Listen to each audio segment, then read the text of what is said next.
भारत के इतिहास में ना कुछ कहानियां सिर्फ कहानियां नहीं होती, वो हिम्मत और स्वाभिमान की मिसाल बन जाती हैं। तो चलिए आज बात करते हैं एक ऐसे ही महान योद्धा महाराणा प्रताप की, जिनकी अदम्य इच्छा शक्ति को कभी कोई झुका नहीं पाया। जानते हैं, उन्हें एक नाम से जाना जाता था, एक ऐसी उपाधि जो उनके पूरे वजूद को बयां करती थी, मेवाड़ का सिंह। उनकी बस ये एक लाइन, ये एक जिद उनके पूरे जीवन और उस संघर्ष को तय करती है जिसकी मशाल उन्होंने थामी थी। तो आखिर कौन थे महाराणा प्रताप और कैसा था वो दौर जब उन्होंने जन्म लिया? आइए थोड़ा करीब से जानते हैं। तो बात है 9 मई 1540 की। कुंभलगढ़ के किले में महाराणा उदय सिंह द्वितीय और माता जयवंता कंवर के घर उनका जन्म हुआ। मेवाड़ के सिसोदिया राजवंश की रगों में जो शौर्य, साहस और आज़ादी के लिए बेपनाह मोहब्बत थी, वही संस्कार उन्हें बचपन से मिले थे। देखा जाए तो उनकी पूरी जिंदगी को हम इन 3 खास तारीखों के इर्द गिर्द समझ सकते हैं और हम एक एक करके इन पर बात करेंगे। अब कहानी का सबसे दिलचस्प मोड़ आता है। ये वो जबरदस्त चुनौती थी जिसका उन्होंने सामना किया, और ये चुनौती कोई और नहीं बल्कि उस वक्त हिंदुस्तान के सबसे ताकतवर इंसान मुगल बादशाह अकबर थे।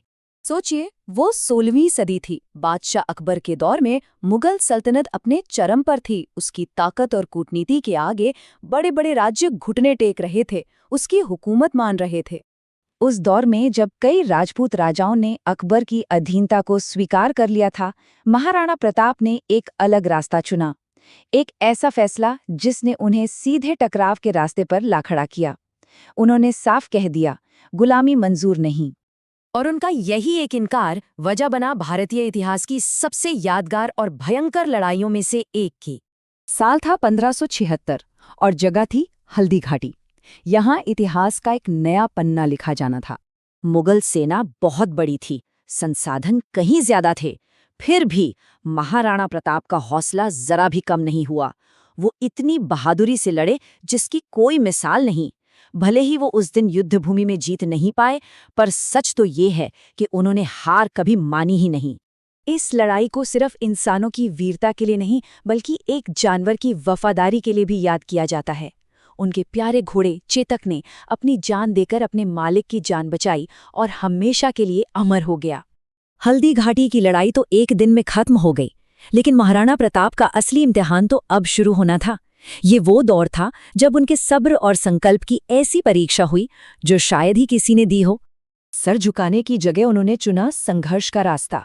अपने परिवार के साथ जंगलों और पहाड़ों में भटकते रहे, एक बेहद मुश्किल जिंदगी जी। आप उनके त्याग का अंदाजा इसी बात से लगाइए कि कई दिन ऐसे भी आए जब उनके परिवार को घास से बनी रोटियां खाकर पेट भरना पड़ा। पर इतनी मुश्किलों के बावजूद एक चीज थी जिस पर वो हमेशा टिके रहे, जिससे उन्होंने कभी कोई समझौता नहीं किया, और वो थी मेवाड़ की आज़ादी। और यही जो उनका अटूट संघर्ष था ना, उसने एक ऐसी विरासत बनाई जो आज भी, सदियों बाद भी हम सबको हिम्मत देती है।